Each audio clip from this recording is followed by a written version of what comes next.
Magandang araw po sa lahat. Share ko lang po itong nakoleksyon kong barya. Ito po yung tinatawag na Euro coins.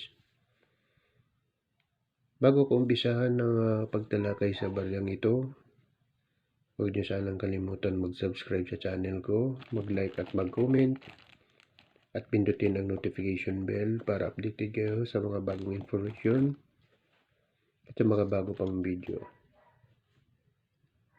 So kung na kayo nakapag-subscribe na, alam mo nakapag-subscribe na, umpisa ko ng pagtalakay po sa baryang ito. Unang barya po, 2 cent, Euro 2 cent, year 2015.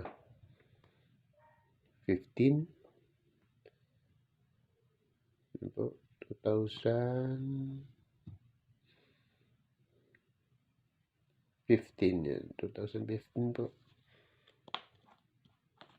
Ito naman ang 5 cent o Euro 5 cent. Ito naman po ay year 2014, Espanya. 5 cent ulit. 5 cent year 2009.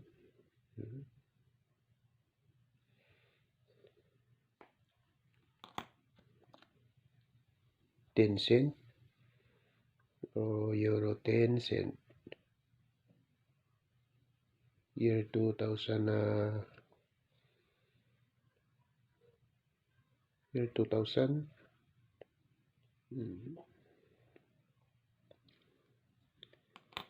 Ito naman 20 cent Euro 20 cent Euro cent 20 cent. Meron pa sa mint mark dito. Year 2006.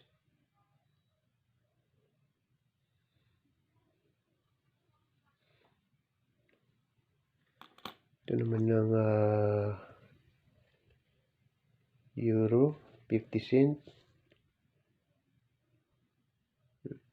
Meron bang mint mark dito? Year 2002. Yan. So, ito po yung na-collection ko po na na Euro. Ito po yung bahagi ko sa inyo. Sa ngayon, hindi ko pa na-check kung may mga value po ang ganitong coins. Kaya akin pa pong hanapin sa Google. Yung ito po may mga value na po. Mahirap naman po sabi tayo na mataas ng value nito. Kasi nakakaano rin po. Kagaya sa ibang mga channel, mataas po yung mga value na nilalagay nila. $1 million. Kagaya ng Singapore. In-uploadan ko sila ng picture. Subok po kung bumibili ba talaga. Hindi naman po pinansin. Sa ibang mga kolektor naman po, sabi bumibili sila ng baryang ganito, makikintab. In-uploadan ko sila ng picture ng iyo na na 5 piso tsaka 10 piso makikintab po. Yung wala sa picture na in-upload ko po, yung hinahanap. Nakadismaya. Tapos sasabihin pa, mag-subscribe ka sa channel ko. Sa Facebook saka sa sa YouTube. Tapos sasabihin, paunahan na naman sa paunahan lang kayo. Ano ba yan? Ano ba talaga kuya? Joke lang po. Yan po yung mga nangyayari sa ating mga collector buyer ng coins collector buyer po. Pag naghahanap ng barya na ganyan, uploadan mo. Sabi, mag-subscribe ka muna. Di po ba? Pag ikay bumibili ng coins, hindi mo na dapat pilitin pa ang mga nagbibinta sa iyo ng coins. So, kaya mga viewers mo na mag-subscribe muna bago mo bibilan mo ng coins. Sa akin po, hindi po ako bumibili ng coins po kasi wala pa akong buyer collector.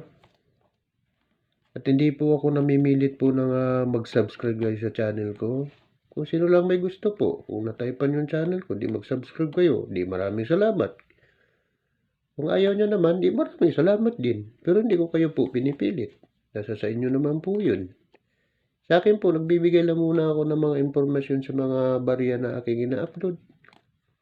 Para makapagbigay ng kunting kaalaman, idea po sa inyo sa paghahanap ng mga kukoleksyonin nyo po ng barya. At maipon nyo po, sakali man po magkaroon ng mga value, may try po natin na maibenta. Di po ba? So, nasa sa inyo na po yung mga viewers saka mga subscriber. Hanggang dito na lang muna po ang video ito. At sana po mapanood nyo. Naka-subscribe kayo po sa akin channel. Maraming pong salamat sa inyong lahat. Mga kabarya.